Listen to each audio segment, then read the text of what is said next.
Hebrews. Hebrews. This is Israel Wake Up. It's our Women's Advanced Bible Study. The July the 9th, 2026. Okay. My main topic is how Africa built Christianity before the Europeans did. We're gonna play that video and we're gonna bounce off that information. Okay. You can go to our YouTube channel, Prophets Up to Israel Wake Up, and check out our videos. We have over 200 or so videos that you can look at, examine, get the meat out.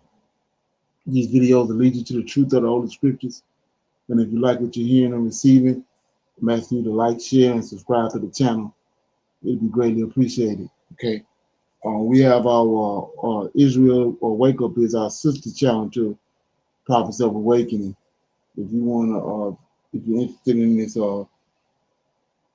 this channel and you want to come in on it, you can call 337-802-0889 and we can send you the link where you come in and dialogue with the panel. Okay. This is a non-Messianic channel. For those that don't know, we deal with the Tanakh and the Torah. Tanakh being the Old Testament, Genesis to Malachi, and the Torah is the first 5 books of the Old Testament that was given to Moses by our Savior and our Redeemer and our Deliverer, the Lord of Hosts. Okay, this channel was created to aid and assist our Hebrews who are waking up in these last days to their true identity and understanding who their Savior and their Redeemer truly is. Shalom and welcome to the channel. Welcome to our Women's Advanced Bible Study. Okay, we're going to do our normal, which is a moment of silence, prayer, psalms. We have some current events, some need to know information. Do we open it up for anybody that have any comments, questions, any dialogue or testimonies?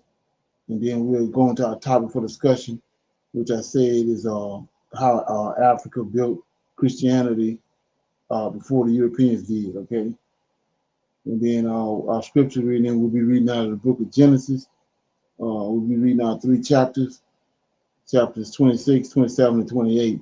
We'll read each chapter, break it down, talk about it, then we'll move on to the next chapter. Okay, then we'll pick a scripture, and we'll break that scripture down, and then we'll close out. Okay, this moment of silence is for the Lord of Hosts and all that He's doing to bring about our prophesied deliverance in these last days. Well, Lord, we come this day bowed down, honoring you and praising you and believing in you. And we thank you for the wisdom and the knowledge that you have poured out upon us. And through your prophets, you reveal the times that we as Jacob's children will endure. Keep us, O Lord, guide us and deliver us. When we see you now within the Holy Scriptures, O Lord, and we trust you, O Lord, with all our heart and all our soul. Keep not our silence, but shine forth on our enemies with thy power and thy glory. Peace be unto thee. Okay, so we'll read the Psalms. Okay. Shalom, shalom, everyone. I'll be reading Psalms 14. The fool have said in his heart, there is no God. They are corrupt. They have done abominable works. There is none that doeth good. The Lord looked down from heaven upon the children of men to see if there were any that did understand and seek God. They are all gone aside. They are all together become filthy. There is none that doeth good, no, not one. Have all the workers of iniquity no knowledge? Who eat up my people as they eat bread and call not upon the Lord? Verse 5, there were they in great fear, for God is in the generation of the righteous. Ye have shamed the counsel of the poor, because the Lord is his refuge. Oh, that the salvation of Israel were come out of Zion, when the Lord bringeth back the captivity of his people. Jacob shall rejoice, and Israel shall be glad. That was Psalms 14, 1 through 7. Okay, you got anything on that?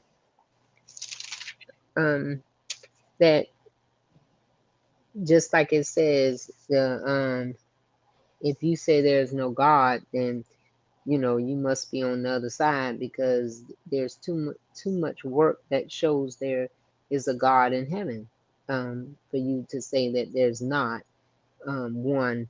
And the ones that say there are not, they're not doing what thus says the Lord of hosts, and they're doing other things and being corrupt. Shalom. Okay. So we go to our current events, play each video, and then we'll break it down. Okay.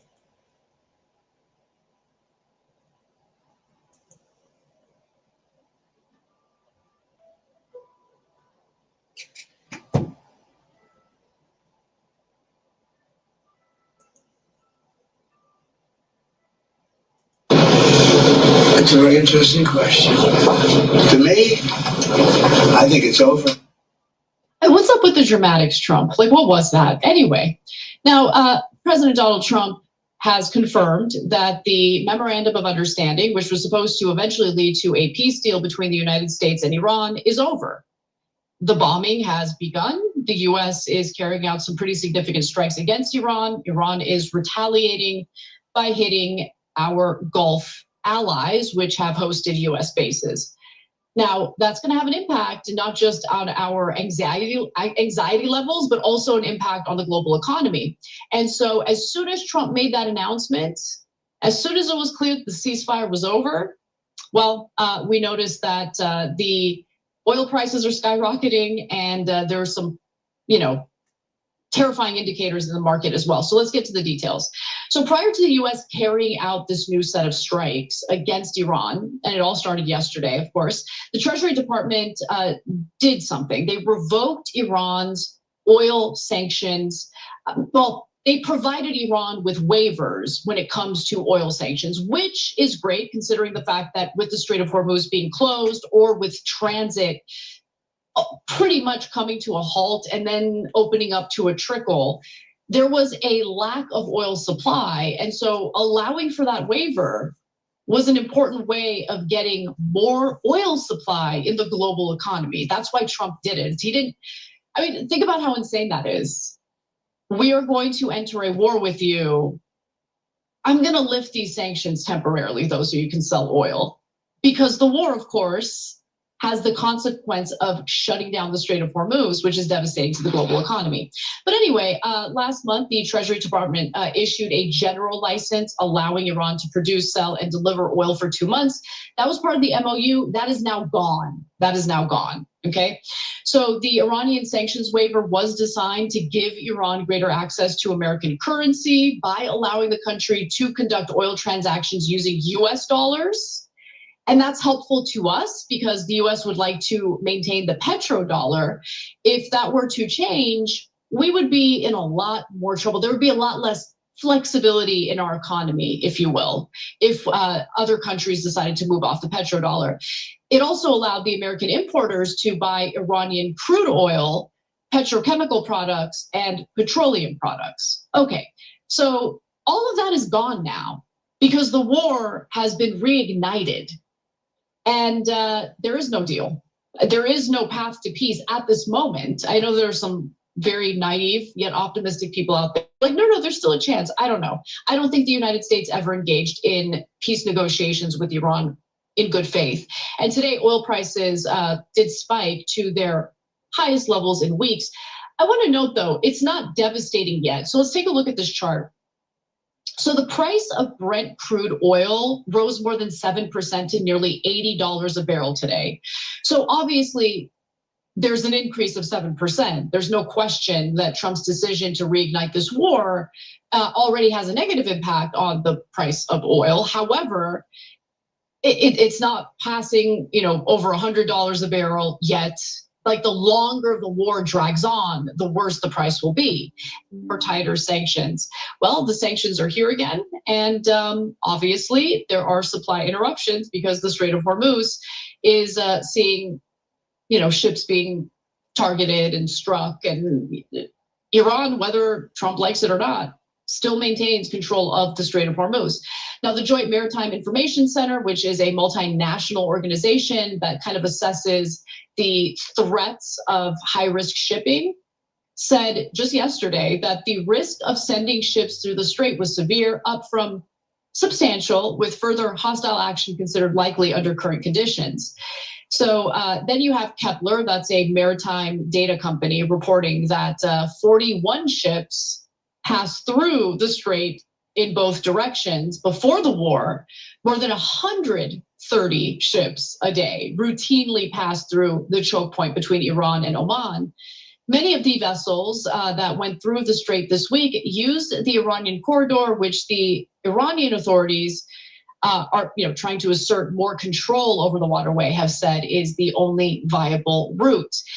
Iran is not going to let go of their control of the strait. That is, they never really needed a nuclear weapon as a deterrent, because before the war, their very likely control of the strait, if they get provoked, was the leverage that they needed. And unfortunately, it didn't stop the Trump administration from starting the war. I don't think Trump was smart enough to realize what a disastrous and devastating, mistake he would be making. Other presidents were smart enough to realize it, even if I thought they were idiotic in many other ways. But Trump decided to start the war, and what did Iran do? All right, well, we're going to take over the Strait of Hormuz, and that is their leverage now. And so every military expert that isn't part of Trump's cult says that there is no military option to snatch control away from Iran. I know that the United States is trying right now. We'll see how it goes, but I'd rather trust the military experts. They know more than I do when it comes to these types of things. Now, in regard to the global economy, though, the ceasefire with Iran has already caused a dip in the stock market. So the war overall is affecting the global economy, in multiple ways, guys.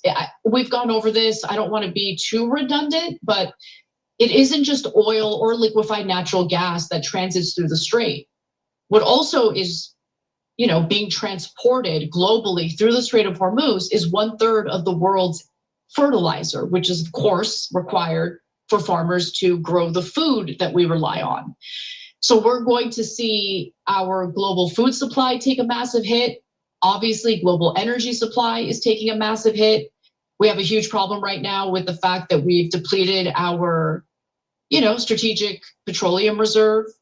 I don't think that's a good thing, and there doesn't really seem to be a way to refill it unless Trump is willing to take. Look, if Trump wants to keep oil prices down here in the United States by preventing the international trade of the oil and natural gas that's produced here in the US, that would be a choice. I don't think he's going to do that, though. 7% in 2026 from 4.1% in 2025 because of elevated commodity prices. Gee, I wonder why we would have elevated commodity prices. So this war is so disastrous. It doesn't necessarily mean we need to panic at the moment, but remember, the longer the war drags on, the longer the Strait of Hormuz is closed, the more likely we are to experience a global economic depression. And Trump said prior to even signing the MOU, that he doesn't want to be the next Hoover, Herbert Hoover. Okay, any comments on that? What you think?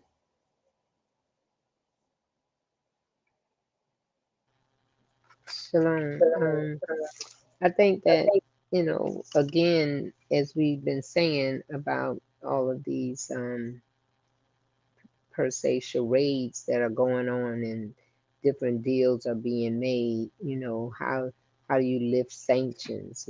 Just like she said, that's just absurd when you're going back to war with them, so it's like they're double handing themselves. They're doing something in this hand and then doing something in the other hand. So again, it doesn't make any sense. Shalom. Okay. Anything else? Okay. Only a few seconds. But the danger stretched on for days, starting the moment the ground at Yellowstone tore open on June 13th. And that first blast was just the opening scene.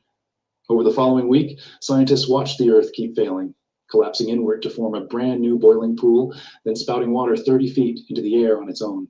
And all of it happened just 100 meters from the closest scientific instruments ever positioned to record an event like this. By the time we're done here, you'll understand exactly what those instruments may have captured and why it could change whether we're ever able to see one of these disasters coming before it strikes. 12 days ago, in the pre-dawn darkness of Saturday, June 13th, at roughly 9 minutes past 5 in the morning, Mountain Daylight Time, the monitoring equipment inside Biscuit Basin in Yellowstone National Park picked up on something abnormal. This wasn't the slow, familiar background heat signature typical of a thermal basin. It was a sharp burst of seismic energy paired with infrasound, a low-frequency pressure pulse sitting below the range of human hearing. And it was coming from the direction of Black Diamond Pool, a thermal spring located about 2 miles northwest of Old Faithful. If you follow Yellowstone news at all, that name probably already rings a bell. Black Diamond Pool is infamous.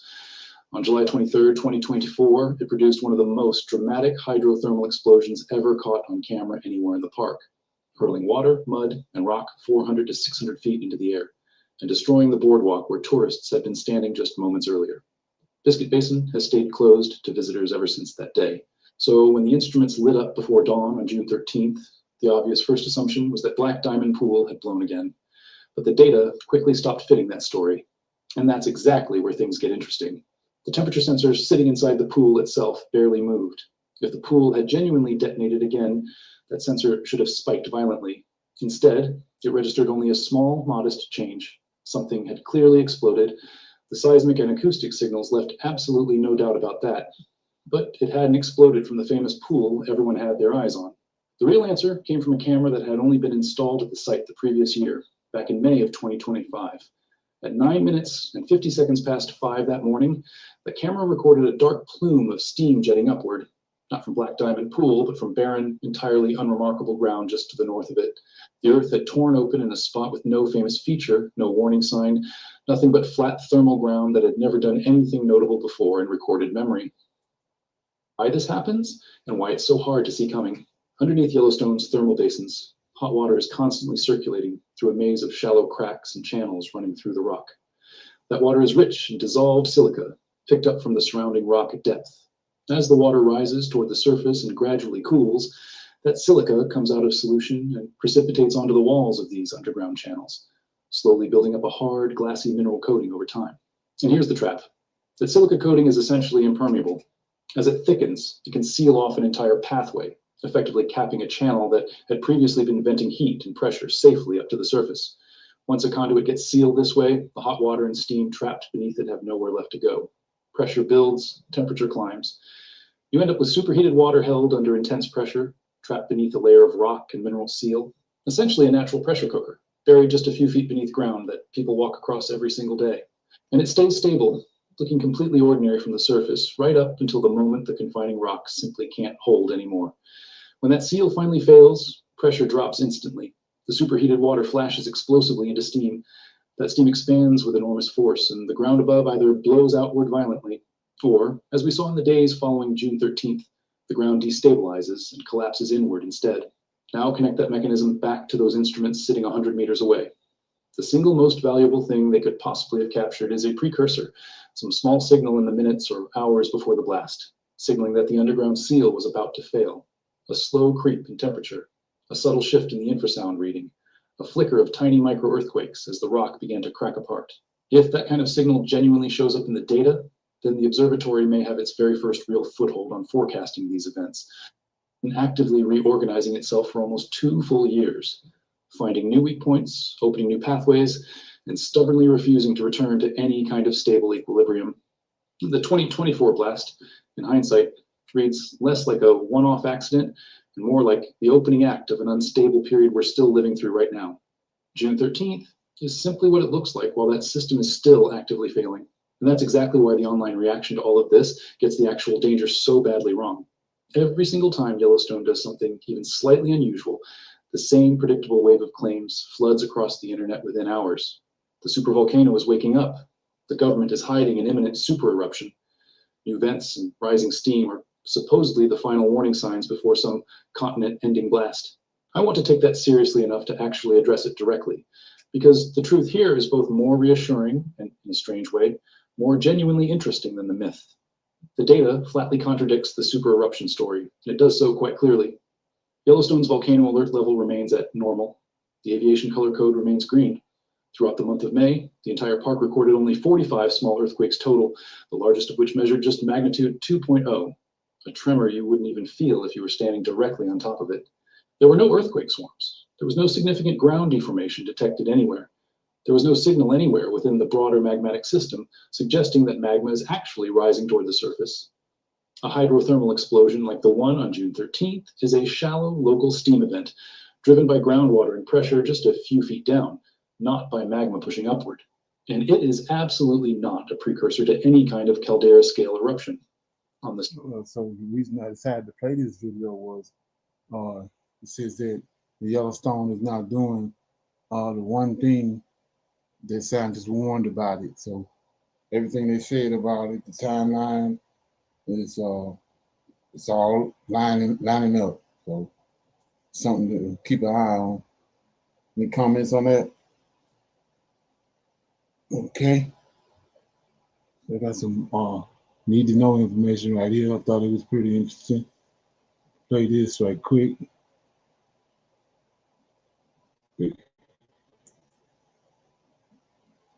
It's got to do with Peter Thiel. I have been researching one of the weirdest stories that I've ever looked into. It's about a once fringe movement among the tech elite that aims to replace governments entirely with corporations. Privatized societies run by CEOs, built for profit, not for people. Almost like they wanted their own little worlds, playlands, built just for them based on their desires. I eventually pulled away from the story because it seemed a little more silly than anything to be concerned about. But then I realized they might already be getting their way. Just look at Doge and Palantir replacing or breaking the basics of the government. The plans for a futuristic, privatized, new Gaza. AI infrastructure growth that seems immune to public opinion, and invasions of countries seemingly at random. A new power structure in society that will overcome the existing democratic power structures when billionaires suddenly have a tremendous amount of power and democracy has been proven to be exceedingly vulnerable. So I decided to dig back in. What is this movement? Where did it come from? How did the people involved get so powerful? Where is it going? And importantly, what can we do to stop it?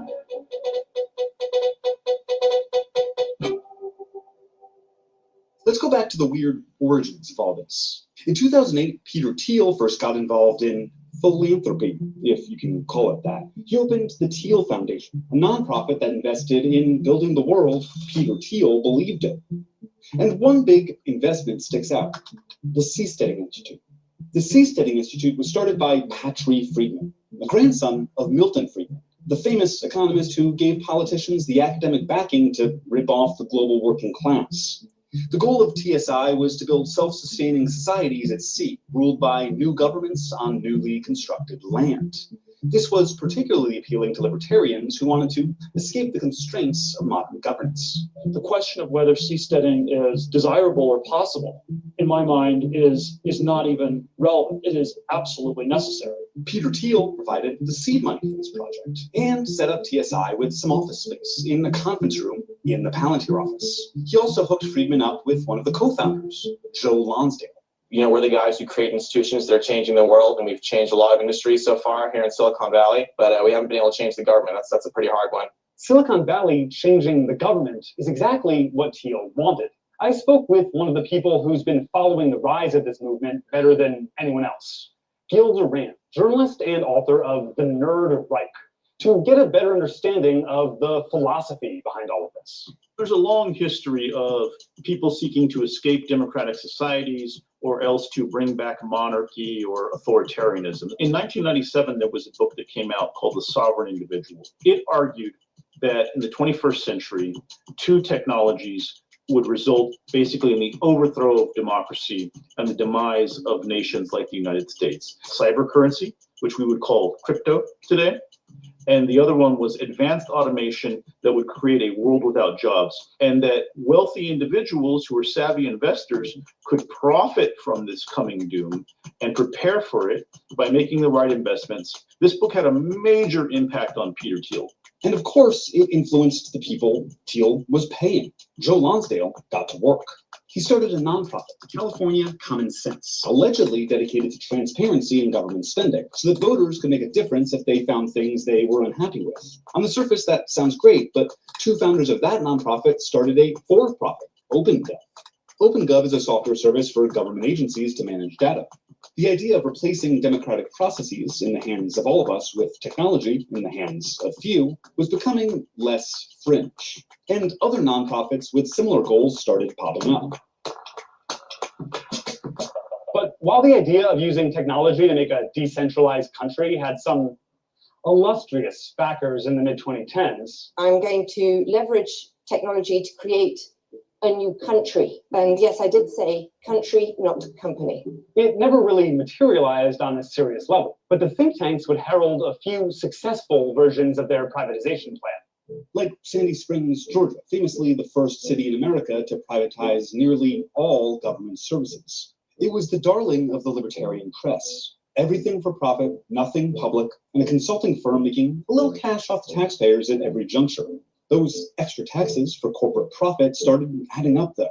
Eventually, Sandy Springs unprivatized, saving taxpayers millions of dollars a year. There were also nascent communities focused on Christian values that the network state media heralds. Battleground Washington, where a data center billionaire is buying up all the property to own the town, the mayor was on his payroll, and Highland Rim, a series of developments in Appalachia run by the investment firm New Founding. And that's not even including the California Forever Project, a proposed tech city in Solano County funded by Mark Andreessen, Reid Hoffman, Sam Altman, and other billionaires. But what if this was never really about these little mini governments? Here's Peter Thiel saying the quiet part out loud in 2010. Technology is this incredible alternative to politics. And the task in this world where politics has become so broken and so dysfunctional is to find a way to escape from it. Tech instead of politics. We already had Doge and Palantir becoming the operating system of the United States, with a stated goal of being more powerful than the governments using it. How can we help the government stop the bad guys while also putting systems in place to make sure nobody within the government was doing anything inappropriate? So you have to have systems that watch the watchers. After leaving Palantir, Lonsdale, through his firm 8VC, continued investments in what's called GovTech, tech for government clients. That's surveillance tech, AI drones, AI weapons, even tech to replace 911 with AI. All aimed to replace, privatize, and profit from tasks normally attributed to democratically accountable officials. What's happening now, though, is that the companies are becoming more powerful than the governments they serve. We suddenly have all these billionaire oligarchs spending so much money, they were able to actually capture the federal government with Trump. So it's this interesting moment now where we're getting a glimpse of what government by technology company would look like. And Lonsdale is working to convince you that we need this by making you scared. Lonsdale founded the Cicero Institute, a think tank that pushes anti-homeless messaging. Not anti-homeless mismessaging, but messaging attacking the homeless themselves, and even legislation creating concentration camps where unhoused people would do forced labor. You actually can go into states, you can partner with governors, you could pass laws, Cicero's in 15 states, we're getting dozens of laws passed, and then we're gonna teach people that and go to the national level. Riling people up is definitely part of their game plan. That's what we saw in the San Francisco recalls. San Francisco had a spike in crime during the pandemic, but so did almost every big city in the United States. Only in San Francisco, which has extremely low crime rates compared to most cities in red states, did they create this massive panic using social media and doom influencers to convince everybody that everything was worse than it had ever been. And as Lonsdale got into nonprofits and think tanks, Patrice Friedman, remember him, Milton Friedman's grandson, started his own VC firm with backing from Peter Thiel called They're excited what you guys are doing. That sounds a lot like a startup city. They've also embedded themselves with the rest of the right-wing movement. I could not have envisioned that J.D. Vance, a Peter Thiel protege, would be the vice president of the United States. And so when Vance got onto the ticket, then it became real that this stuff could travel to the White House. In September 2024, there was a conference at Fort Mason in San Francisco called Reboot 2024. And its website announced that we were now in a new reality and that Silicon Valley was waking up and about to become this powerful force in politics. And the guest speaker was Kevin Roberts of the Heritage Foundation, who is the guy who had shepherded Project 2025. So here you had tech VCs in San Francisco and Kevin Roberts in the same venue proclaiming the new reality. And the new reality is where we are today. And that's showing in actual policy, like the administration's quietly announced plans for maritime prosperity zones, districts on American soil with fewer regulations for corporations to build ships and reinvigorate the industrial base. Then there's the New American Industrial Alliance, a tech industry interest group, pushing for unrestricted data center growth. They were listed as co-sponsors of the Blueprint for America, lobbying for prosperity zones on American soil, a plan to sell federal and public land to private companies to build low regulation, low tax havens for progress. Throwing the Venezuelan government would be an opportunity for these projects. And when the invasion did happen, Lutter suggested America establish a Florida or Texas style government there. He cites America paying for a wholesale development plan after regime change, which is exactly what we're doing in Iran today, to the tune of $300 billion. Palmer Luckey, Lonsdale and Teal associate and founder of AI defense contractor Anduril, pictured here in cosplay, suggested a privatized city on Guantanamo Bay in Cuba, which President Trump also threatened with invasion. Again, nobody wants this. They know that. That's why they hate populism. That's why they hate democratic representation. Despite all of this being couched in freedom. What they're asking for is to exit entirely from any government structure. But that's just not how it works, especially when most of these guys are government contractors and are still wanting to have the benefits of our society without having the responsibilities of our society. These are people who don't like being told no. They're angry at the pushback against data centers, that we don't want AI to take over everything, that no one supports annihilating a civilization to replace it with one they can profit from. People need to... Okay, you got anything on that? Okay, yeah, so like I said, this is uncovering the master plan that Peter Thiel doesn't want you to see, and the thing is we actually looking at it because we can see them dissolving the democracy, and they bringing in these billionaire techs, and they're trying to set up their own little different corners of the world. And we see it unfolding right in front of our face. Okay, so with that being said, if anybody have any questions, comments, any dialogue, any testimonies, anybody got anything? Anything they come across they want to talk about? Okay, here we go.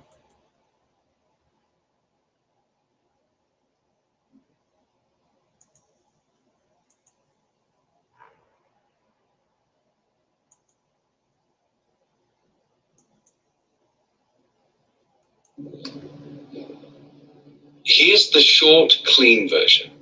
Data centers then. Here's the short, clean version. The data centers are being built for two reasons at once. On the surface, they're exactly what they say they are. Massive facilities to power AI, cloud computing, and the exploding digital world. That part is real. But underneath that, many of the largest, most strategically placed ones, especially those in cold climates, are also serving a deeper purpose. They're being used as a technological overlay on top of the Earth's ancient energetic grid. Here's the connection.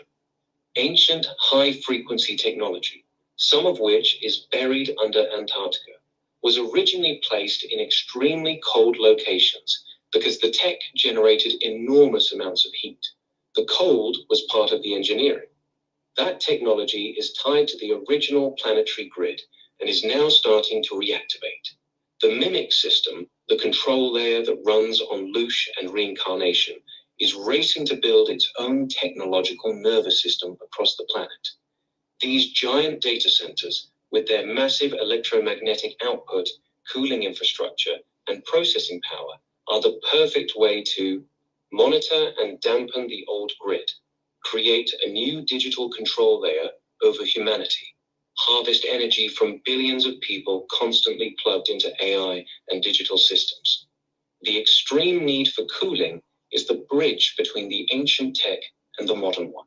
It's the same principle being used again, this time to try and lock the planet into a new, fully technological control system before the old grid fully wakes up.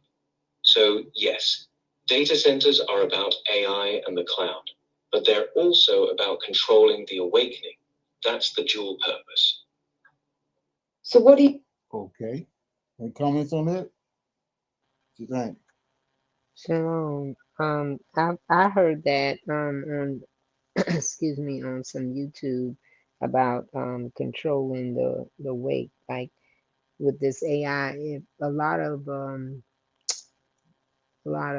agencies now use AI, and you can't really ask them a direct question because they're programmed, and they'll keep saying they can help you, but when you ask them something that you want, they don't help, they don't directly help you with what you want them to help you with. And I've also heard how they're just collecting information so that they can use it to help them with their AI about the personalities of people, what they like, what they don't like, their character and all, just to have some more data. Shalom. Okay. Anybody else?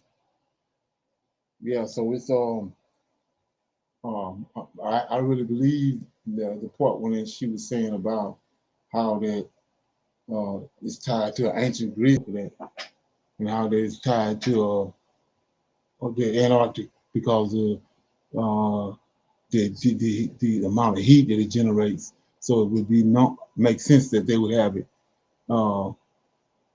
in a place like that where it's in, it would the extreme cold would counteract the heat. So let's check this out right here. I first came to America. I had my first birth. This got to do with the guy that came up missing with the other 3 white boys.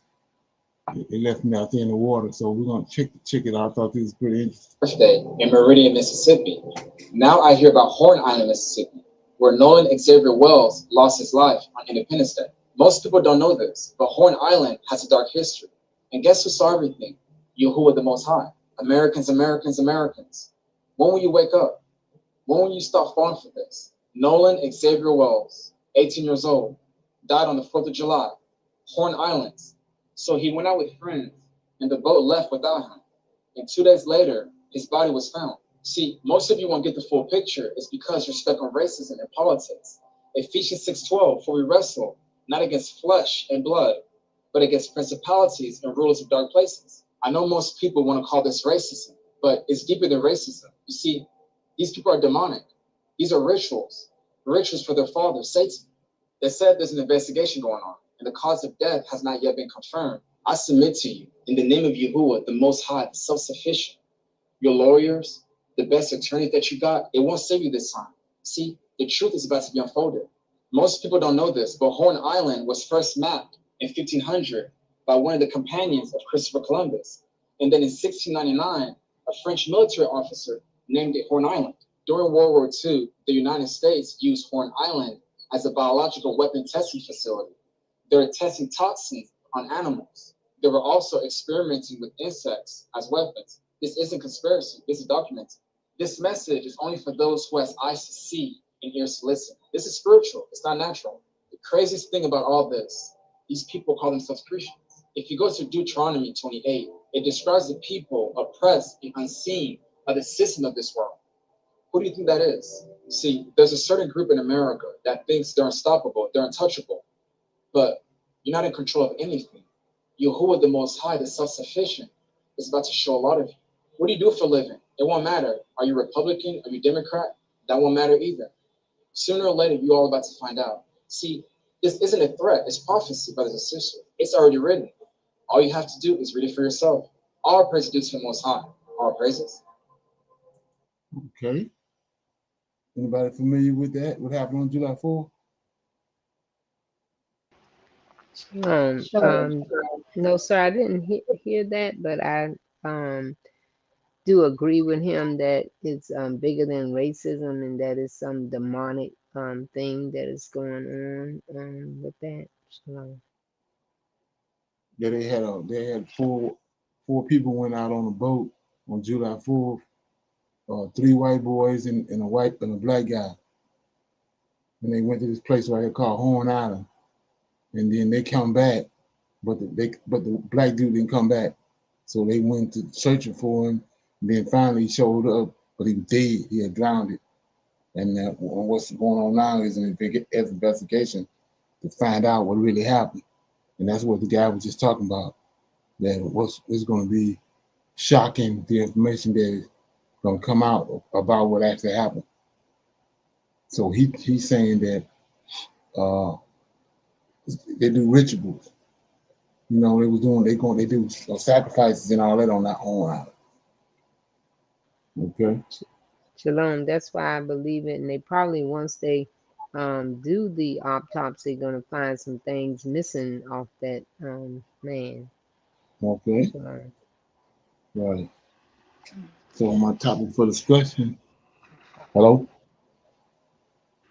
Shalom. Okay. Yes, I want to put an input on there. It's just like I'm seeing the picture, and for me, I took and looked at it really good. I blew it up, and in the sunglasses of those gentlemen, neither one of them have the same view of what's going on. So with the ones that had the black shades on, you cannot see any reflection. But the two that had the reflectable shades on, their their images are clearly different. So I don't know that they might have placed this picture up to say that that's how they were friendly with him or not. And then having something happen to the young man who was put in jail for 35 years. I'm not looking at your race, but I'm saying maybe that they wanted him to come along with them, and there were 4 people, 1 black and 3 white, to come into that little area. And fortunately and unfortunately, he protected himself. So I'm looking at it when you spoke on spiritual, demonic, something going on. Maybe they were wanting to do something to him, and as the spirit within those 3 gentlemen, but it didn't happen with the young guy who now is serving 35 years.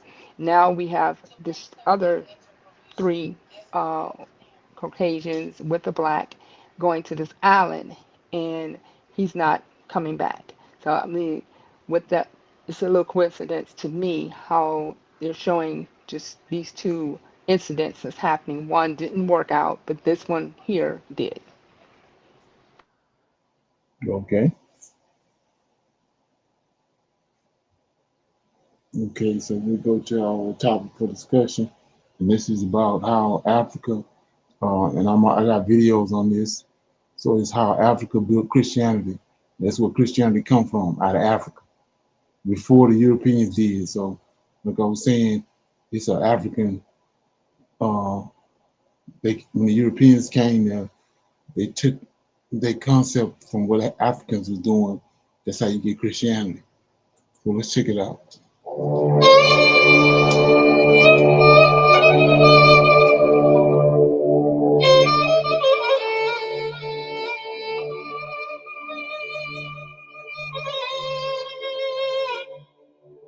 Before Europe learned the faith,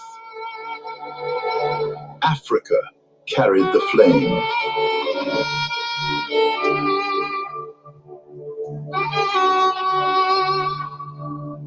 Before you call your match, sit down and give me 11 seconds. Christianity didn't start in Rome, didn't start in Europe, and didn't start with white missionaries in pith helmets. Christianity started in Africa. The Coptic Orthodox Church of Egypt was founded by the Apostle Mark in Alexandria in 42 AD, almost 2,000 years ago, while Europe was still worshiping Jupiter and Thor. The Ethiopian Orthodox Tewahedo Church was established when King Izana of Aksum converted around 330 AD, making Ethiopia the second nation on earth to adopt Christianity as a state religion, ahead of the Roman Empire, which didn't fully convert under Theodosius until 380. The first Christian monastery in the world was built by St. Anthony in the Egyptian desert around 270 AD. Three of the most important early church fathers, Augustine of Hippo, born 354 AD in modern Algeria, Tertullian, born around 155 AD in Carthage in modern Tunisia, and Athanasius of Alexandria, born around 296 AD in Egypt, were all African. The faith you were told came from Europe was built by African hands centuries before Europe could spell the word theology. Stay with me, because the dates are documented, the buildings are still standing, and the erasure has receipts. Open the book of Acts and read chapter 2, verses 9 through 11. When the Holy Spirit fell at Pentecost around 33 AD, the crowd in Jerusalem included people from Egypt and the parts of Libya about Cyrene. Africans were in that upper room. Africans heard the first sermon. Africans took the gospel home with them.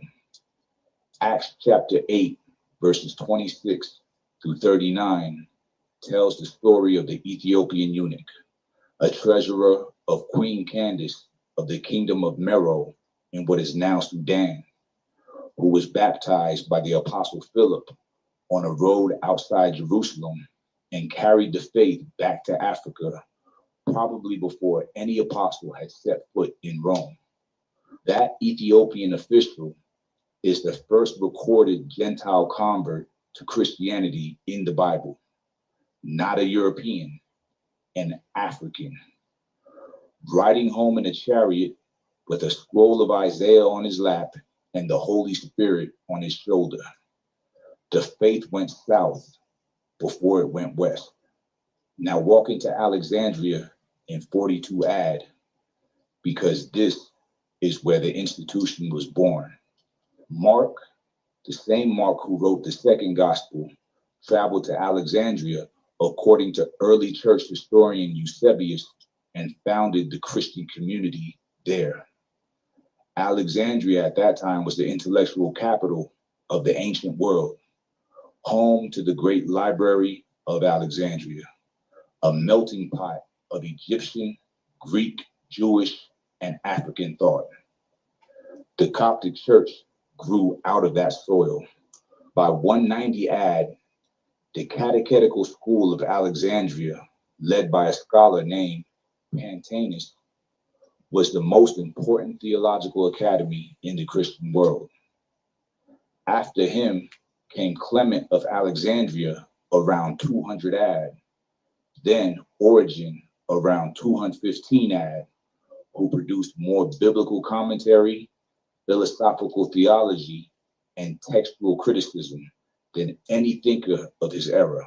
Origen wrote the Hexapla, a 6-column comparison of Old Testament texts in different languages, around 240 AD. The serious study of Christian theology was invented in Africa by Africans more than 1,000 years before any European university existed. Sit with the Desert Fathers, because this is where Christian monasticism was born. St. Anthony, an Egyptian cop born around 251 AD in Coma, Egypt, sold his inheritance, walked into the desert, and lived as a hermit for over 80 years. His example sparked the entire monastic movement. By the 300s, thousands of Egyptian and Sudanese Christians had moved into the deserts of Wadi Natron, Cetus, and the Thebaid to live in caves, cells, and communal monasteries. Pachomius the Egyptian founded the first communal monastery around 320 AD at Tabriz in Upper Egypt, and wrote the first monastic rule, the template every later monastery, including the famous European Benedictine houses, will follow. When you picture monks praying in cells, copying manuscripts, growing food in walled gardens, that whole structure was invented in Africa by Africans. European monasticism is an African export. Now zoom into Ethiopia, because the story over there ran independent and unbroken from the start. King Ezana of Aksum, ruling from about 320 AD to 360 AD, converted to Christianity through the teaching of Frumentius, a Syrian Christian shipwrecked on the Eritrean coast as a boy, who was later consecrated as the first bishop of Aksum by Athanasius of Alexandria around 328 AD.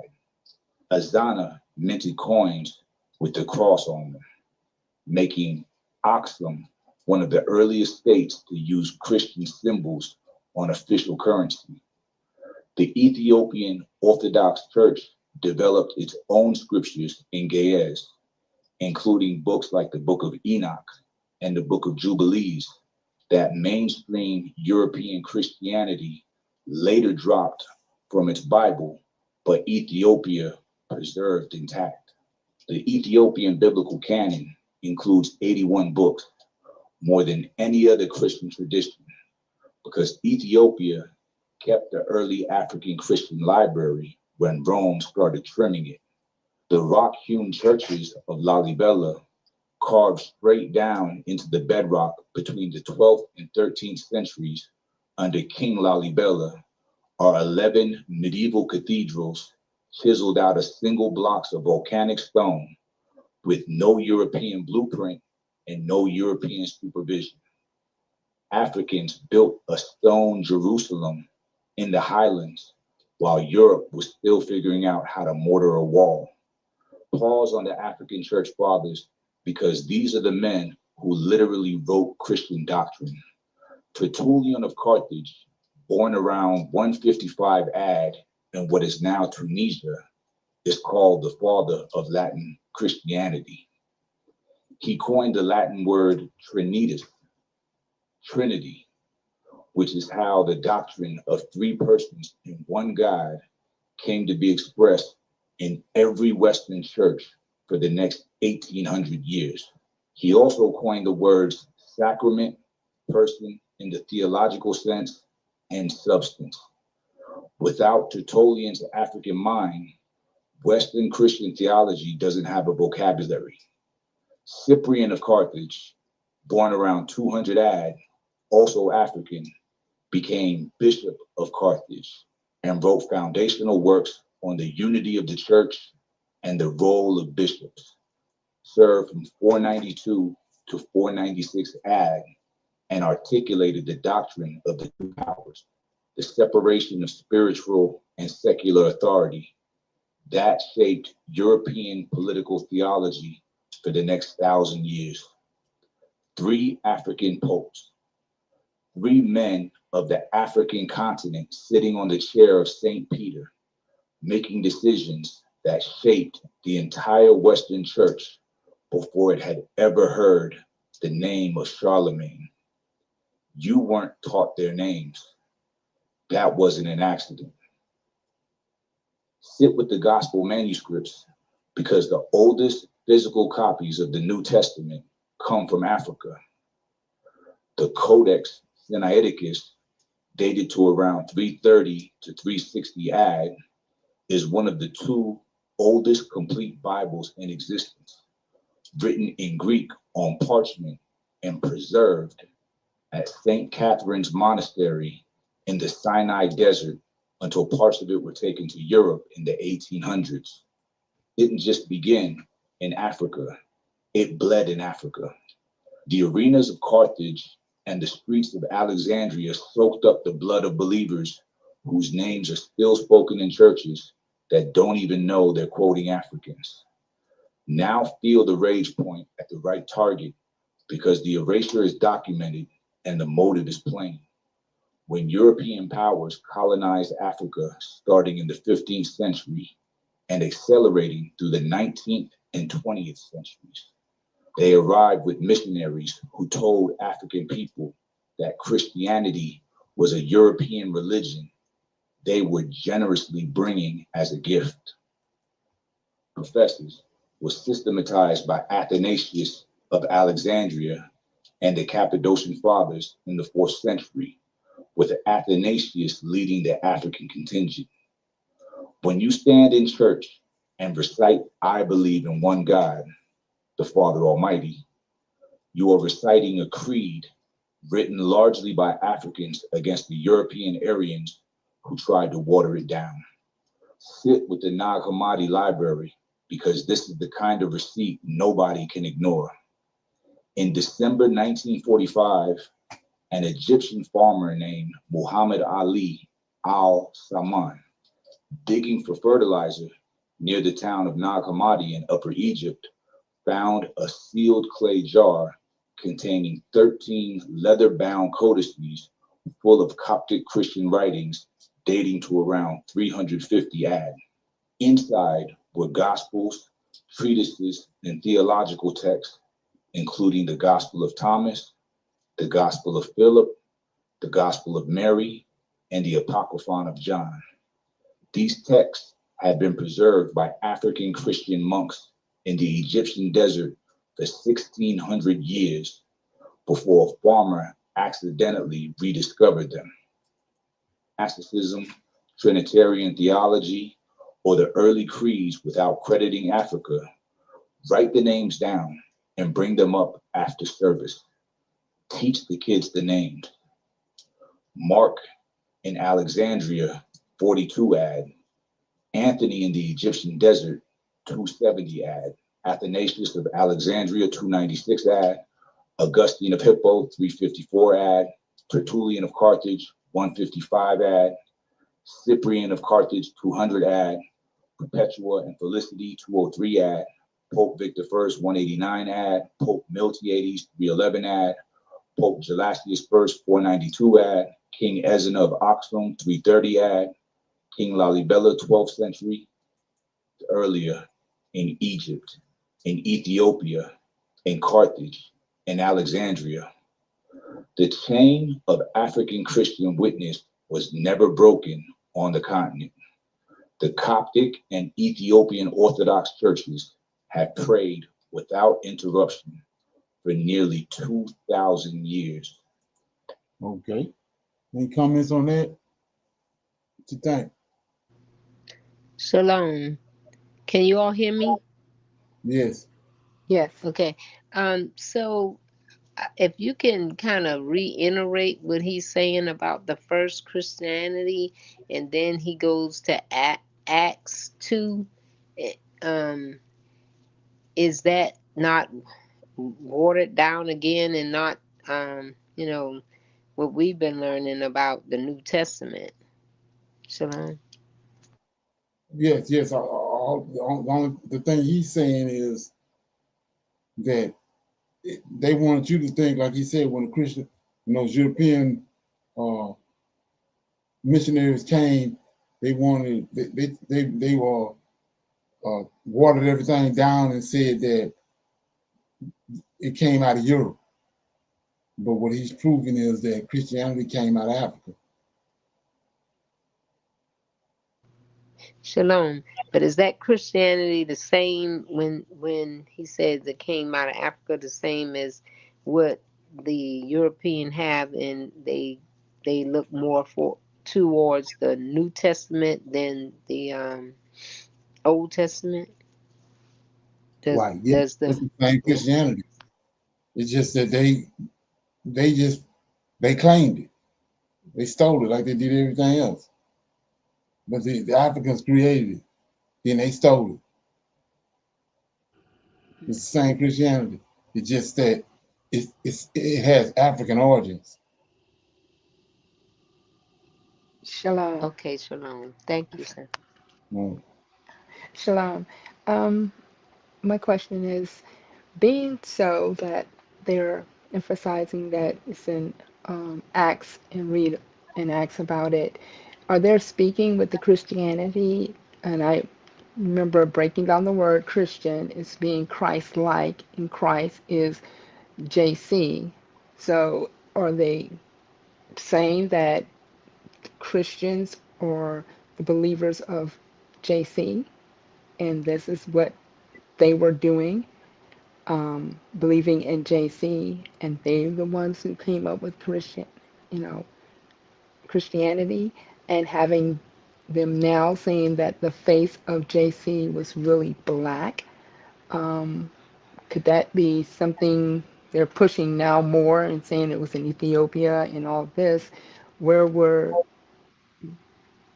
is that something like denouncing or taking away from the Lord of Hosts? No, no. When you understand, like I was saying, these people right here, the Egyptians and the Africans, they the ones created Christianity. But they want us to, they came in and stole it. Like I said, the Romans came and stole it and claimed it. So you say, what are you talking about? What the Roman Empire? It started out as a Roman Republic, and the scriptures tell you the beast received the womb and the head, but it did live. So Rome got sacked, and it was divided into 4 parts. That's when Constantine came on the scene. That's when they stole what the Africans had created. He needed a religion to bring the Roman Empire back to life. The beast that received the womb. So it went from the Roman Republic, and it came back as the Roman Catholic Church, as the Holy Roman Empire, and it became the Holy Roman Empire because they attached Christianity to it that they stole from the Egyptians and the Africans. And so Christ, like I was saying in my videos, Christ is Horus. The Egyptians said the Egyptians they personified everything, so they personified the sun. They gave the sun a man characteristics. So okay, when the Greeks came, they took it out, this personification, made a real man out of it, which was what's that guy? The what his name?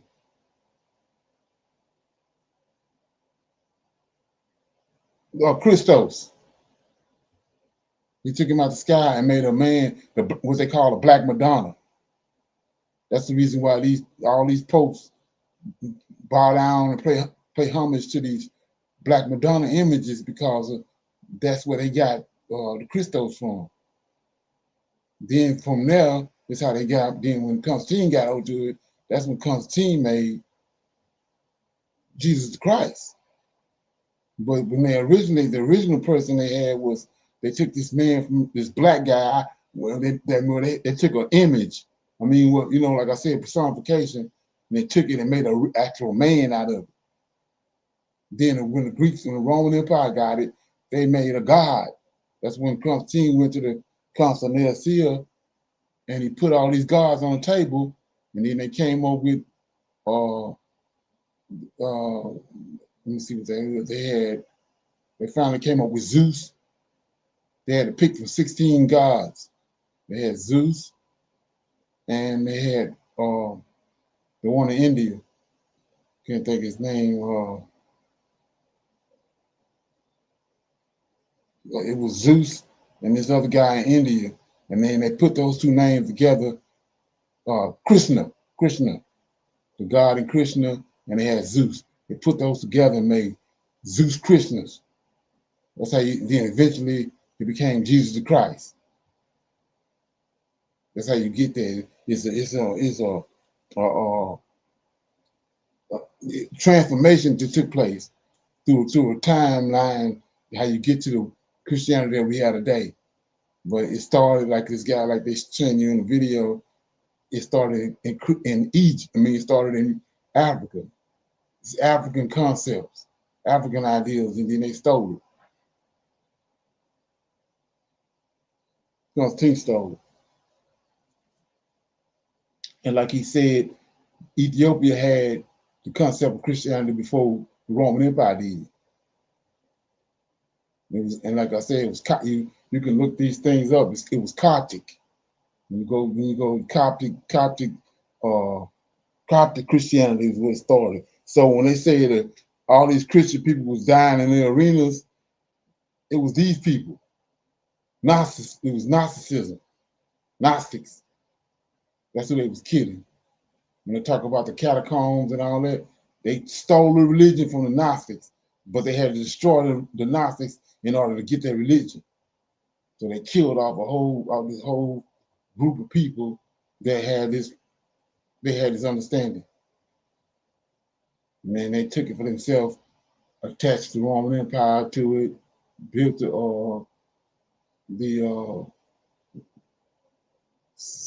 I can't think of the name of the place in Rome, the Church of Rome, whatever it is there. They took that and covered everything over with that. But they stole it from Africa. And like I said, it shouldn't be no surprise because look at all the things, all the inventions and everything they stole from us while we was here. And they covered it over, making trillions of dollars off of it and claiming it for themselves. Okay, any comments? Okay. So with that being said, nobody have anything else? I'm gonna start reading out of the book of Genesis. I'll be reading chapters 26, 27, and 28. Okay. Do you want to read chapter 26? Joyce? Yes, sir. Okay, Chapter. Genesis 26. Yes, sir. Chapter 26 of Genesis. And there was a famine in the land beside the first famine that was in the days of Abraham, and Isaac went into Amalek's king of the Philistines unto Gerar. And the Lord appeared unto him and said, Go not down into Egypt, dwell in the land which I shall tell thee of. Sojourn in this land, and I will be with thee, and will bless thee. For unto thee and unto thy seed I will give all these countries, and I will perform the oath which I swear unto Abraham thy father. And I will make thy seed to multiply as the stars of heaven, and will give unto thy seed all these countries, and in thy seed shall all the nations of the earth be blessed.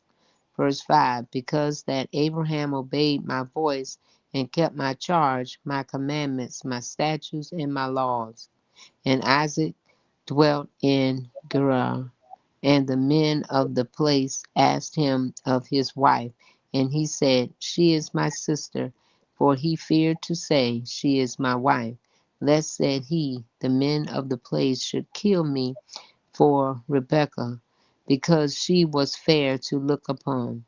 And it came to pass, when he had been there a long time, that Amalek king of the Philistines looked out at a window and saw, and behold, Isaac was sporting with Rebekah his wife. And Amalek called Isaac and said, Behold, of a surety she is thy wife. And how saidst thou, She is my sister? And Isaac said unto him, Because I said, Lest I die for her. And Amalek said, What is this thou hast done unto us? One of the people might lightly have linen with thy wife, and thou shouldest, sir, Lightly have lain. lain, with thy wife, and thou shouldest have brought guiltiness upon us. And Amalek charged all his people, saying, He that toucheth this man or his wife shall surely be put to death. Then Isaac sowed in that land, and received in the same year 100-fold, and the Lord blessed him. And the man waxed great, and went forward, and grew until he became very great. For he had possessions of flocks and possessions of herds and great store of servants, and the Philistines envied him. For all the wells which his father's servants had digged in the days of Abraham his father, the Philistines had stopped them and filled them with earth. And Amalek said unto Isaac, Go from us, for thou art much mightier than we. And Isaac departed thence and pitched his tent in the valley of Gerar and dwelt there. And Isaac digged again the wells of water which they had digged in the days of Abraham his father, for the Philistines had stopped them after the death of Abraham, and he called their names after names by which his father had called them. And Isaac's servants digged in the valley and found there a well of springing water.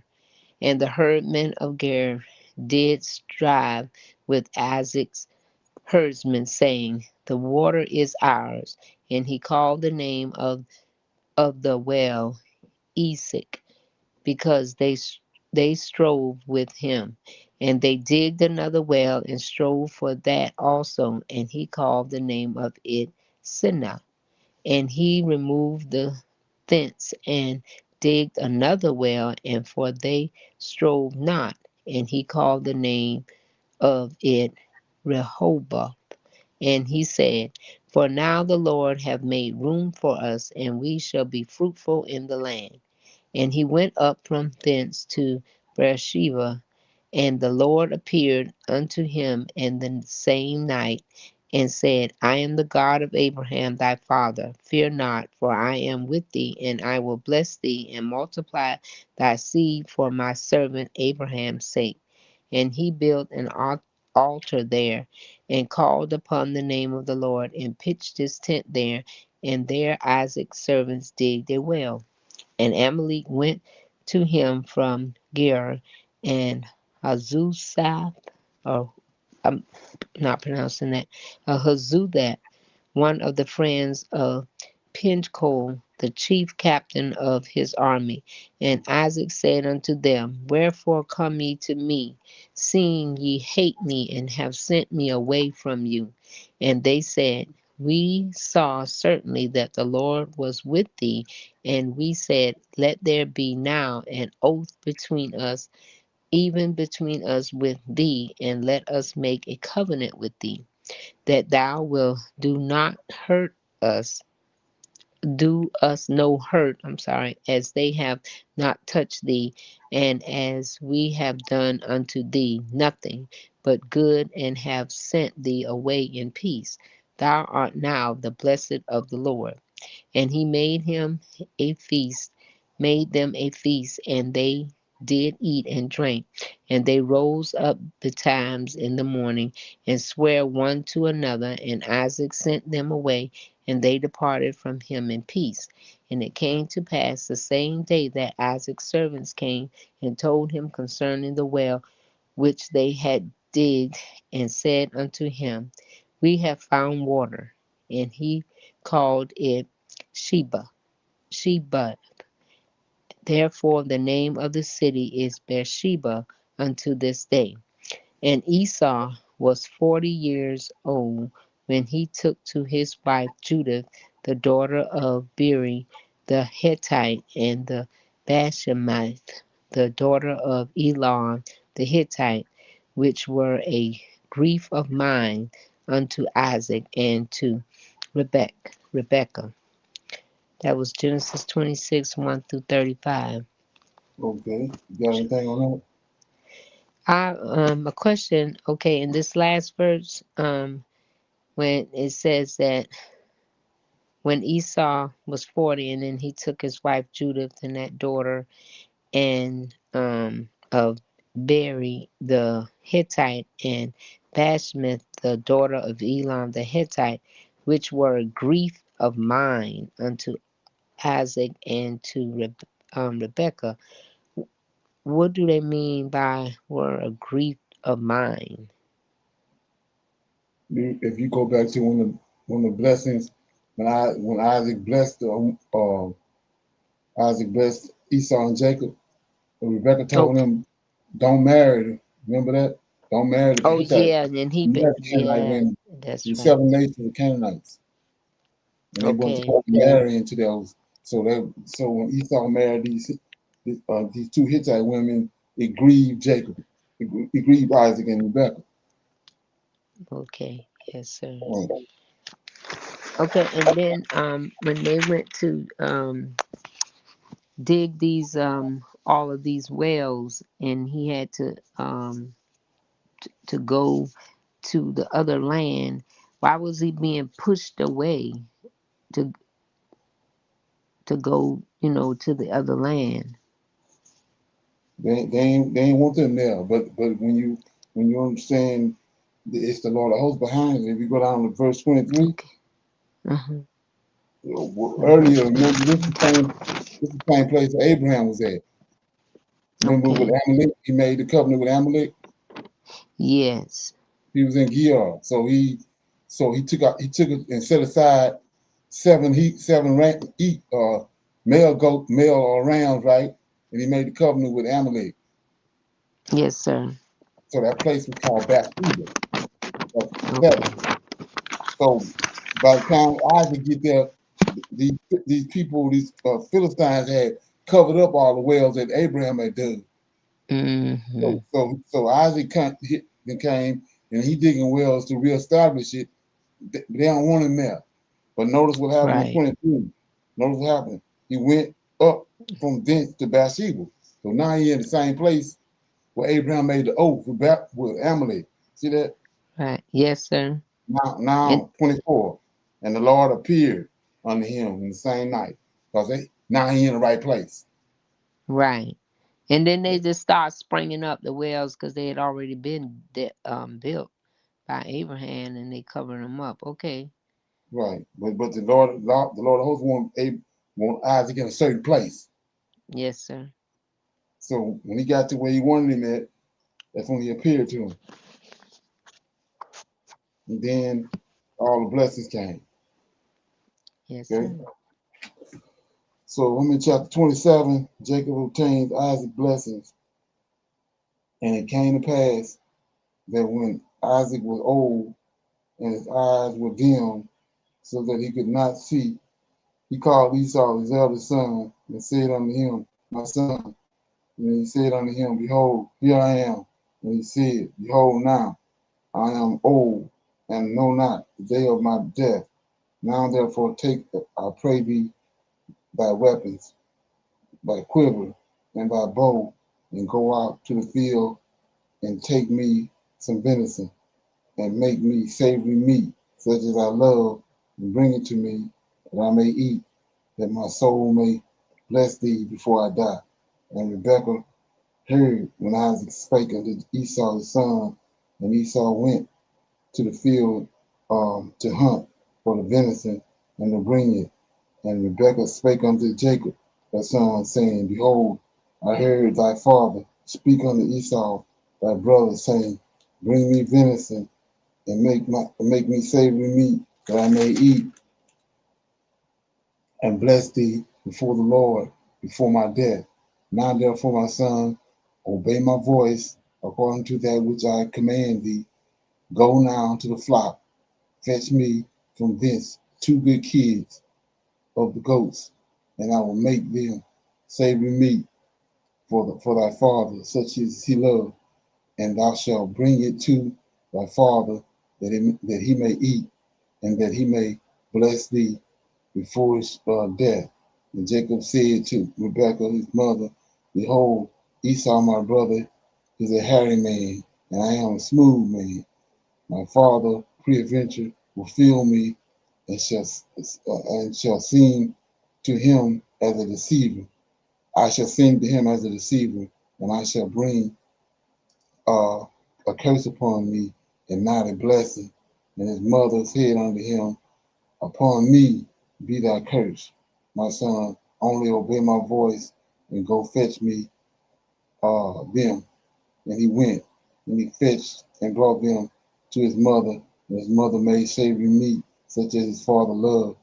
Rebekah took goodly raiment of her elder son Esau, which were with her in the house, and put them upon Jacob, her youngest son. And she put skins of the kids of the goats upon his hands and upon the smooth of his neck. And she gave the savory meat and the bread which she had prepared into the hands of her son Jacob.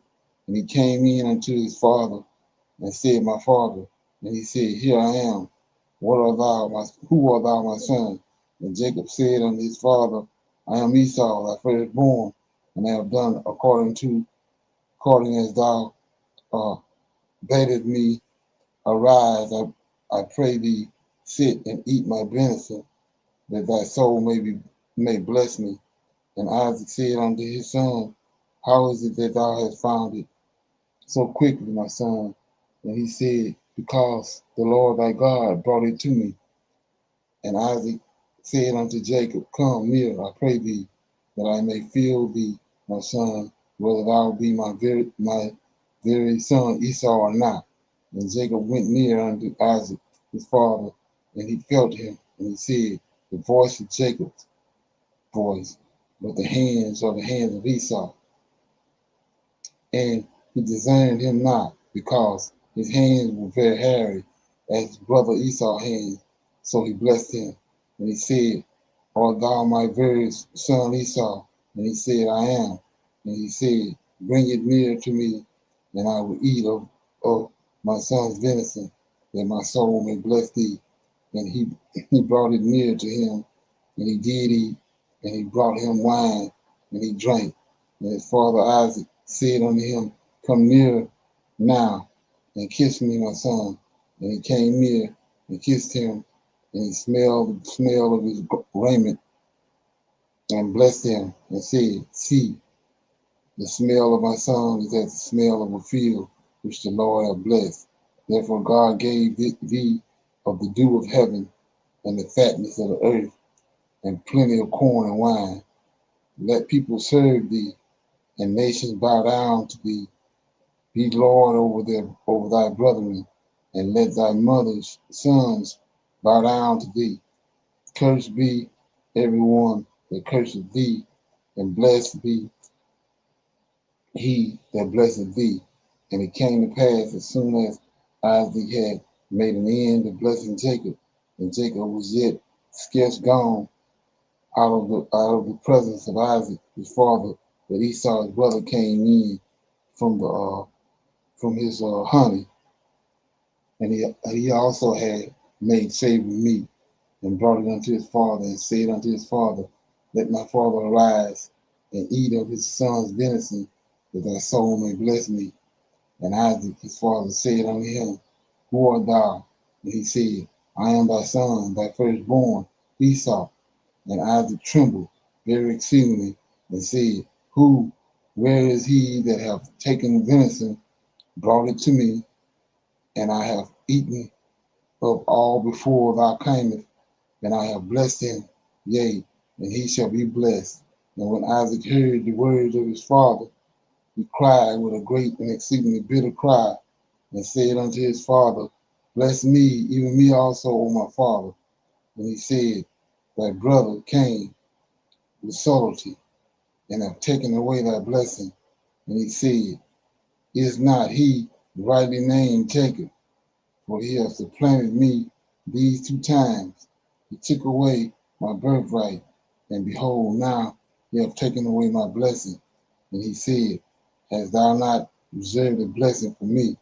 And Isaac answered and said unto Esau, Behold, I have made him thy Lord, and all his brethren have I given to him for servants, and with corn and wine have I sustained him, and what shall I do now unto thee, my son? And Esau said unto his father, Hast thou but one blessing, my father? Bless me, even me also, O my father. And Esau lifted up his voice and wept. And Isaac his father answered and said unto him, Behold, thy dwelling place shall be the fatness of the earth, and of the dew of heaven from above, and by thy sword shalt thou live, and shalt serve thy brother. And it shall come to pass when thou shalt have the dominion, that thou shalt break his yoke from off thy neck. And Esau hated Jacob because of the blessing wherewith his father blessed him. And Esau said in his heart, but the days of mourning for my father are at hand. Then will I slay my brother Jacob. These words of Esau, her eldest son, were told to Rebekah. And she sent and called Jacob, her younger son, and said unto him, Behold, thy brother Esau, as touching thee, doeth comfort himself, proposing to kill thee. Now therefore, my son, obey my voice, and arise, flee thou to Lebanon, my brother, to Laban, my brother, to Aram, and tarry with him a few days, until thy brother's fury turn away, until thy brother's anger turn away from thee, and he forget that which thou hast done to him. Then I will send and fetch thee from thence. Why should I be deprived also of you both in one day? And Rebekah said to Isaac, I am weary of my life because of the daughters of Heth. If Jacob take a wife of the daughters of Heth, such as these, which are of the daughters of the land, what good shall my life be to me? Okay, so that was Genesis 27. Any comments, questions on that? No, Shalom. sir. Shalom, everyone. Yes, sir. When we were reading back in 25, was speaking on how um, Rebecca went to ask for discernment, or ask Adam, I mean, what's his name? Abraham.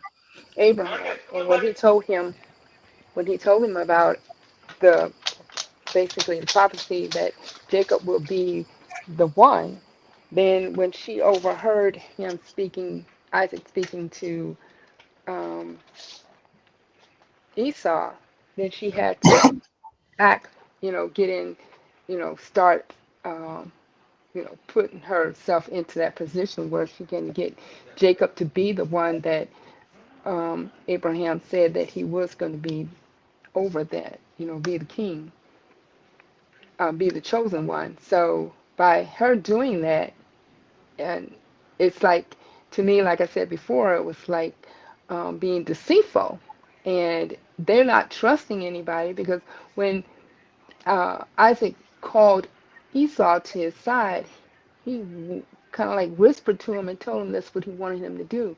And I believe that, being that Esau was a hunter, and he probably felt that Esau would cook and make him some food.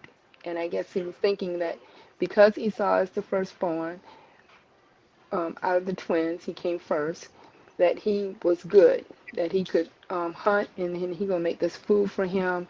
And by Rebecca hearing it, she went in and stopped that from happening. But Jacob, he also, as we're reading it, he also told his father Isaac um, three lies, and then Isaac accepted those because he thought that there was Esau, and he knew Esau won't lie to him. So I mean, that was a lot in that whole little thing there, far as we see when prophecy comes to be come forth. There are things that one will do, or try to, like Isaac, he wanted Esau to be the chosen one. So he wanted him to be the one. So he knew the Lord didn't want him to be the one, but he wanted him to be the one. So he tried to make him the one. And then Rebecca, she knew that Jacob would be the one. So she had to do the things to disguise Jacob for in place of Esau. So that's a lot going on. And I think it's like when we go to Moses, you know, he's going to be the chosen one, but there's things that Moses done prior to becoming the one to lead us, them out of Egypt. So the way I look at it is things that's going to happen in life. When the Lord of hosts is going to use others to see things, if we have our eyes open and our ears open to hear or see what's going to happen. And things that may not look like it's going to work out, but it will work out. And that's how it happened with Jacob and Esau. Even though Esau married into another camp or other people that they were not supposed to, but he still gave Esau blessings. Okay, yeah. Esau, I mean, when you understand who was behind it, the Lord of hosts is behind it. And so he tells us over and over again in different parts of the scriptures that I spoke it and I'm gonna perform it, I'm gonna bring it to pass. So that was an example right there. So in these other, like in the book of Jasher and the book of Jubilees, the other part of the story that they've taken out is in those books. So the reason Rebecca did what she did was Abraham told her that. Abraham went and inquired of the Lord for her. The Lord told her who Jacob was.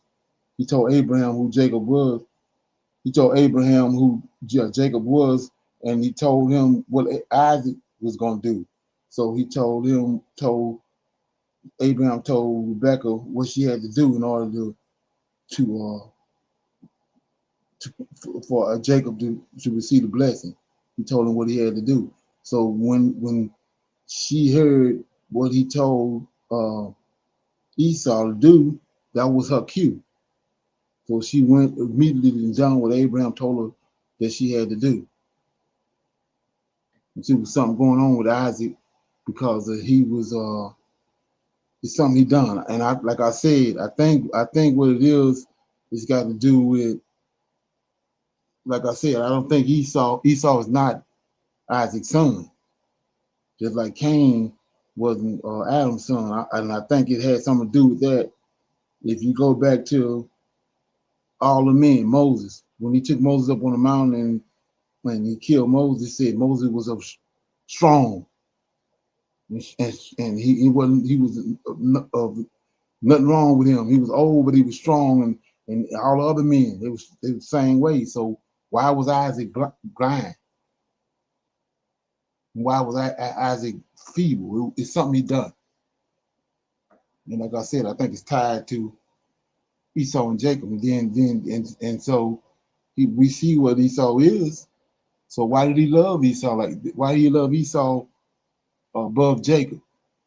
There was something going on with that. And then in another part in the book of Jasher is that it may be in the book of Abraham, that before Abraham passed away, Isaac is his son, right? But he bypassed Isaac's tent on the night that he passed away. He bypassed Isaac's tent and he went into Jacob's tent, and he gave up the ghost in Jacob's tent, not in Isaac's tent. So it's something going on with Isaac, and that's the reason why he told Rebecca to do what she did. Once you put all those stories together. Okay. Anybody else got anything? Okay, so I'll read chapter 28.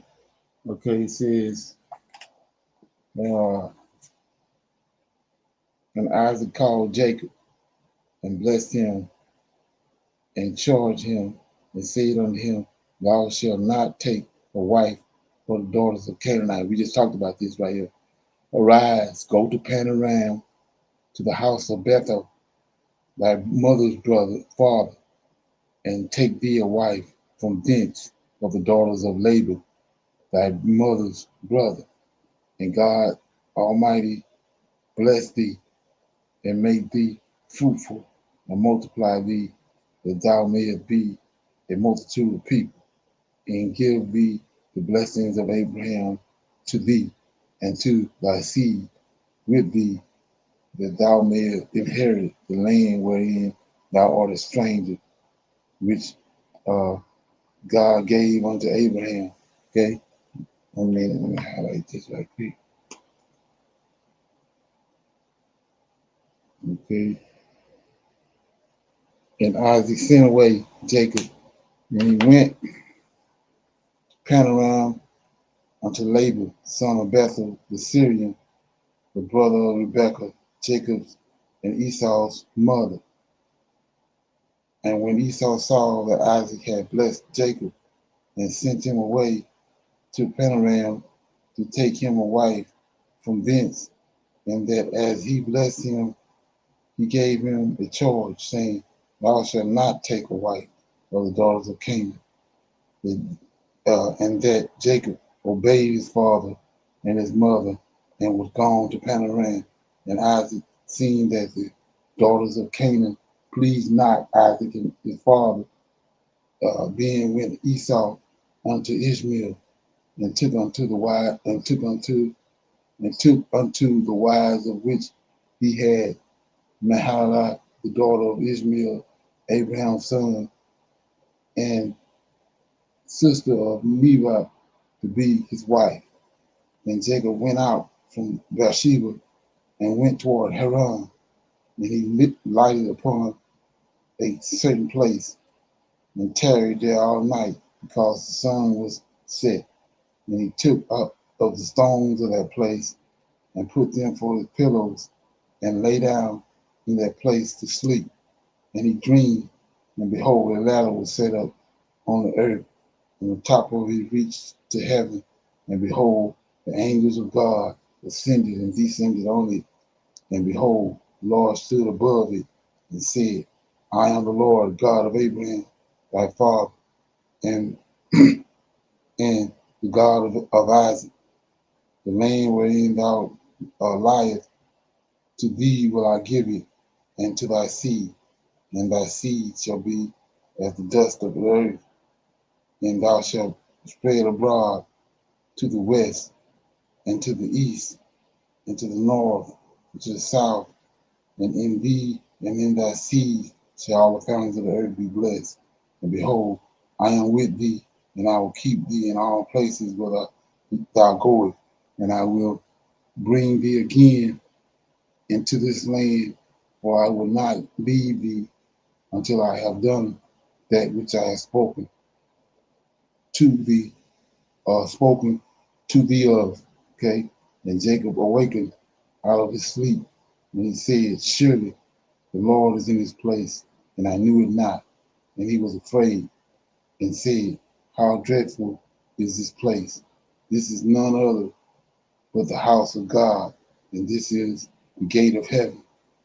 And Jacob rose up early in the morning, took the stone that he had put for his pillow, and set it up for a pillow, and poured oil upon the top of it.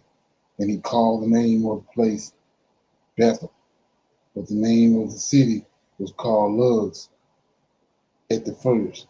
And Jacob vowed the vow, saying, If God be with me uh, and will keep me in this way that I go, I will give me uh, and will give me bread to eat and raiment to put on, so that I come again to my father's house in peace. Then shall the Lord be my God, and this stone which I have set for a pillow shall be God's house. And of all that thou shalt give me, I will surely thee, give give the tenth unto thee. So that was Genesis 28. Any comments?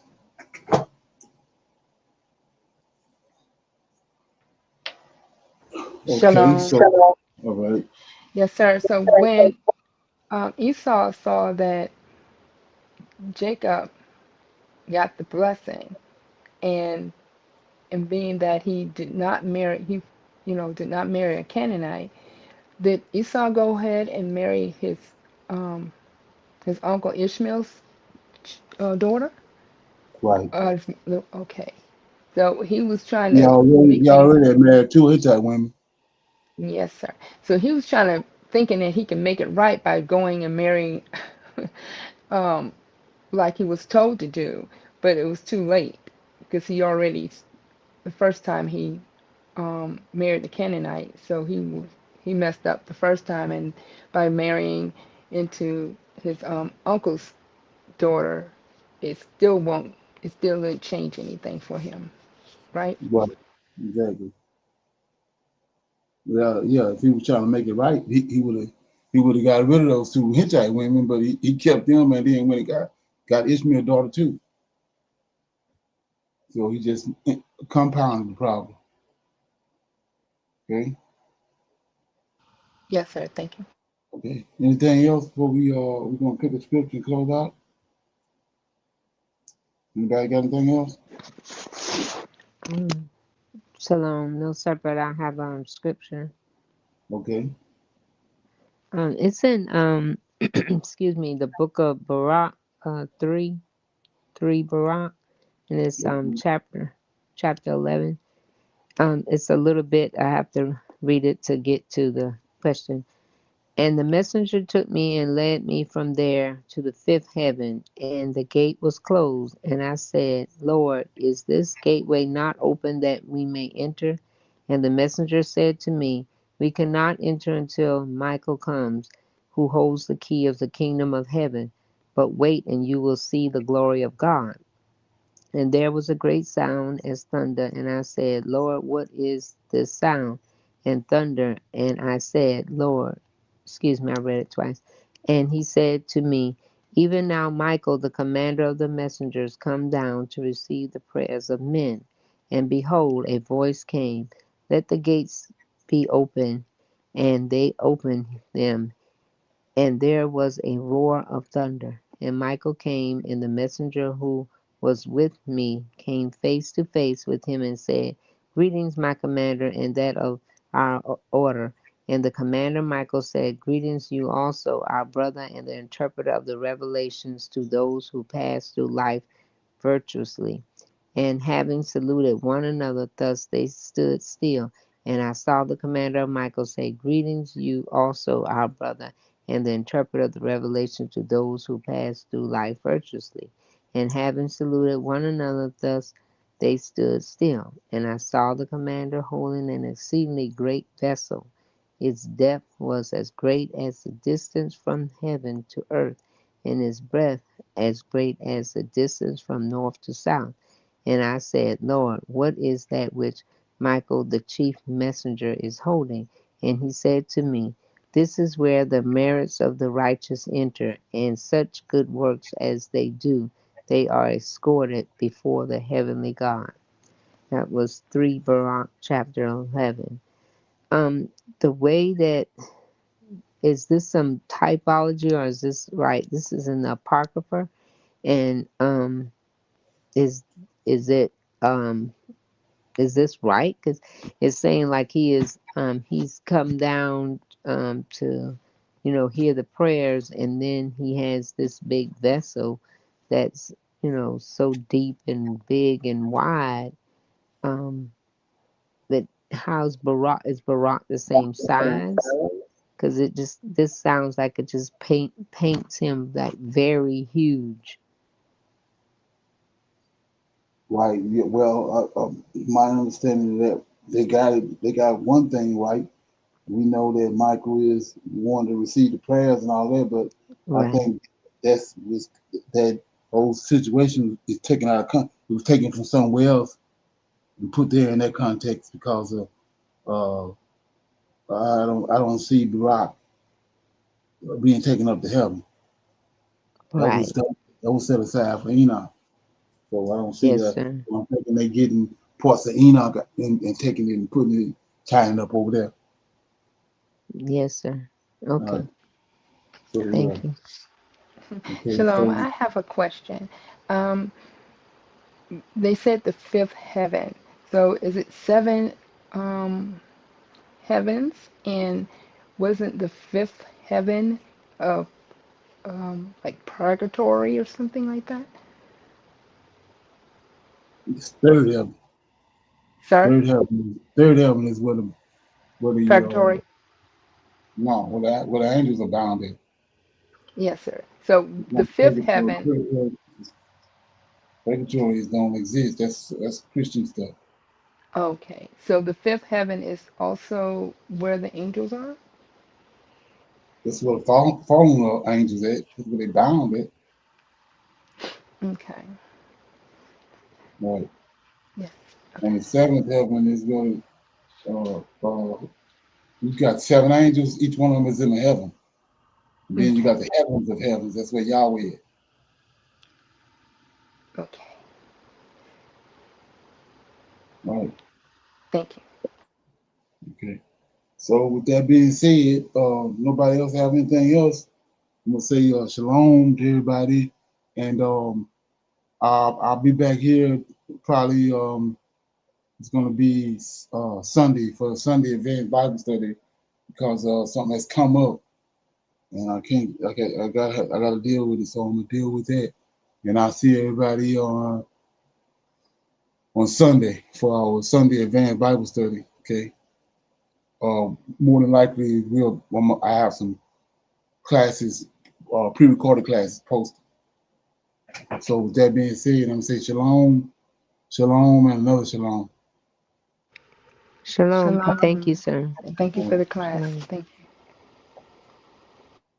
I highly recommend that you get this book and you read it because it's a must that you understand who God head is in the order that's in the Old Testament and Tanakh, because it's not the same as in the New Testament. And when you read this and you get an understanding, then the scriptures open up and then you begin to understand.